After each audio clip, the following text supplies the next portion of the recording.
ಬಂಡೂರಿ ಹೋರಾಟದ ರೈತರನ್ನ ಭೇಟಿ ಮಾಡಿದಾಗ ಅಲ್ಲಿಯೂ ಕೂಡ ಬಿಡದಿ ರೈತರನ್ನ ಉಳಿಸಿ ಸಾರ್ ಅಂತಕ್ಕಂಥ ಕೂಗ್ ಕೇಳ್ತು. ಬಹಳ ಸ್ಪಷ್ಟವಾಗಿ ಹೇಳಿದ್ದೀನಿ, ಅಲ್ಲಿ ಹೆಚ್ಚು ಕಮ್ಮಿ 5,000 ರೈತ ಕುಟುಂಬಗಳಿದೆ. ಯಾವುದು ಈ ನಾವು ರೀಜನ್ ಏನ್ ಇವತ್ತು 7,841 ಎಕರೆ ಅಕ್ವಿಸಿಷನ್ ಮಾಡ್ತಕ್ಕಂಥ ರೀಜನ್ ಇದೆ, 5,000ಕ್ಕೂ ಹೆಚ್ಚು ರೈತ ಕುಟುಂಬಗಳಿದೆ.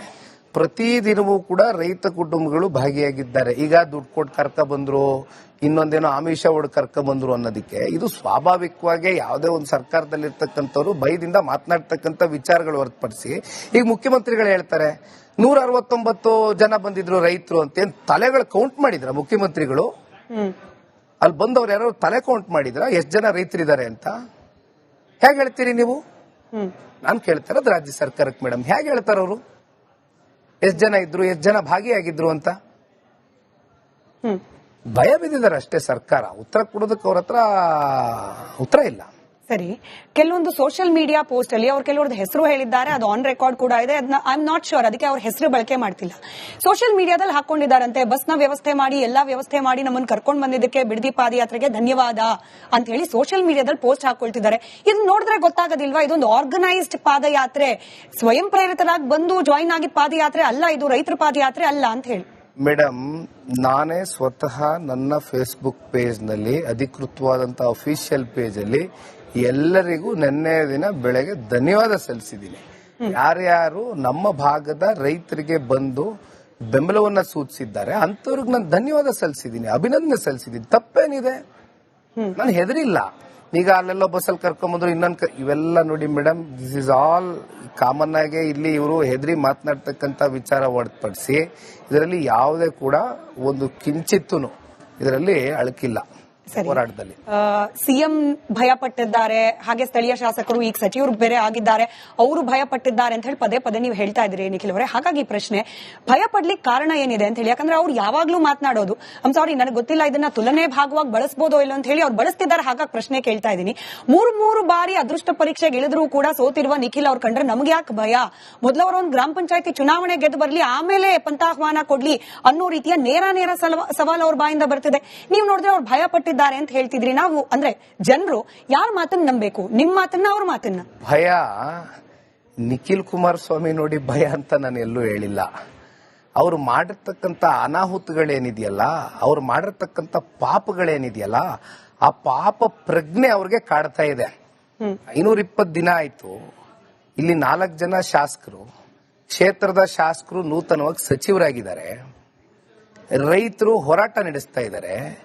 ಜೆಎಂಸಿ ಮಾಡೋದಕ್ಕೆ ಅಧಿಕಾರಿಗಳನ್ನ ಬಿಡ್ತಾರೆ.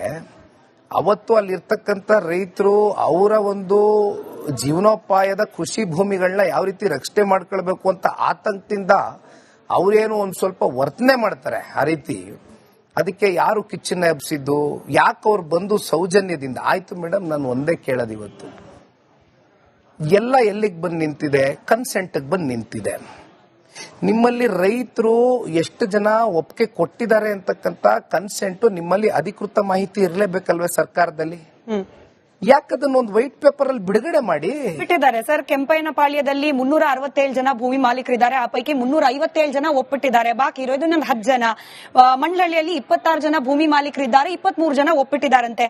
ಒಡೇರಹಳ್ಳಿಯಲ್ಲಿ 63 ಜನ ಭೂಮಿ ಮಾಲೀಕರು, ಆ ಪೈಕಿ 53 ಜನ ಒಪ್ಪಿದ್ದಾರೆ. ಇದು ವೆಬ್ಸೈಟ್ ಗಳಲ್ಲಿ, ಗೂಗಲ್ ಅಲ್ಲಿ ಸಿಗೋ ಹಂಗ ಹಾಕಿದ್ದಾರೆ ಸರ್ ಶ್ವೇತಪತ್ರ. ಐ ಡೋಂಟ್ ನೋ, ಈ ಮಾಹಿತಿ ಸರ್ಕಾರದ ಕಡೆಯಿಂದ ಬರ್ತಾರೆ. ಅಧಿಕೃತವಾಗಿ ಶ್ವೇತಪತ್ರ ಓಡಿಸಬೇಕು ಮೇಡಮ್. ಅಲ್ಲೆಲ್ಲೋ ಜಿಬಿಡಿಎ ಪ್ರಾಧಿಕಾರದಲ್ಲಿ ಸಿಗೋ ಹಂಗ ಹಾಕಿದ್ದಾರೆ ಸರ್ ಶ್ವೇತಪತ್ರ. ಐ ಡೋಂಟ್ ನೋ, ಈ ಮಾಹಿತಿ ಸರ್ಕಾರದ ಕಡೆಯಿಂದ ಬರ್ತಾರೆ. ಅಧಿಕೃತವಾಗಿ ಶ್ವೇತಪತ್ರ ಓಡಿಸಬೇಕು ಮೇಡಮ್. ಅಲ್ಲೆಲ್ಲೋ ಜಿಬಿಡಿಎ ಪ್ರಾಧಿಕಾರದಲ್ಲಿ ನಾನು ಮೀಡಿಯಾಗಳಲ್ಲಿ ನೋಡ್ತಾ ಇದ್ದೆ, 117 ಕೋಟಿಯಷ್ಟು ಜನಕ್ಕೆ ದುಡ್ಡು ವಿತರಣೆ ಆಗಿದೆ. ಎಕರೆಗೆ 2 ಕೋಟಿ ಅಂದ್ರೆ 117 ಕೋಟಿ ಕೊಟ್ಟಿದೀವಿ ಅಂದ್ರೆ 5,000 ಜನಸಂಖ್ಯೆ ಇರ್ತಕ್ಕಂಥ ರೈತ ಕುಟುಂಬಗಳಲ್ಲಿ 50 ಜನ ಬರ್ಬೋದಷ್ಟೇ. What is the percentage? ಎಷ್ಟು ಪರ್ಸೆಂಟೇಜ್? ಮತ್ತೆ ಯಾಕೆಂದ್ರೆ ಯಾವಾಗ ಓಪನ್ ಮಾಡಿ ಬಹಳ ಟೈಮ್ ಆಯ್ತು. ಜಿಬಿಡಿಯಲ್ಲಿ ನಾವು ದುಡ್ಡು ಇಟ್ಟಿದೀವಿ, ದುಡ್ಡು ಹೇಗಿಟ್ಟಿದಾರೆ ಅದು ನಾನು ಮಾತಾಡ್ತೀನಿ. ಹೋಗ್ತಾ ಹೋಗ್ತಾ ನೀವು ಪ್ರಶ್ನೆ ಕೇಳಿದ್ರೆ ಅದು ನಾನು ಹೇಳ್ತೀನಿ. 50 ಜನ ನಿಮಗ್ ತಗೊಂಡಿದ್ರೆ ಮತ್ ಮಿಕ್ಕಂತ ಜನ ಯಾಕೆ ಬಂದಿಲ್ಲ? ನೀವು 2 ಕೋಟಿಗೆ ಕೊಡ್ತಕ್ಕಂಥವ್ರು 3 ಕೋಟಿ ಆಫರ್ ಮಾಡ್ತೀರಾ ಅಂದ್ರೆ ಹೇಗೆ ಆಫರ್ ಮಾಡ್ತೀರಾ ನೀವು? 3 ಕೋಟಿ ಯಾವ ಆಧಾರದ ಮೇಲೆ ಆಫರ್ ಮಾಡ್ತೀರಾ 3 ಕೋಟಿ ನೀವು? ಅದೇನೋ ಕುಮಾರಸ್ವಾಮಿ ಅವರು 25 ಲಕ್ಷ ಕೊಡ್ತೀನಿ ಅಂದಿದ್ರು, ನಾನು 2 ಕೋಟಿಗೆ ಹೇಳಿದೆ, ಈಗ 3 ಕೋಟಿಗೆ ಹೇಳ್ತಾ ಇದ್ದೀನಿ ಅಂದ್ರೆ ಏನ್ ಜನಕ್ಕೇನು ಆಫರ್ ಮೂಲಕ ಆಕರ್ಷಣೆ ಮಾಡ್ತಾ ಇದ್ದೀರಾ ರೈತರಿಗೆ?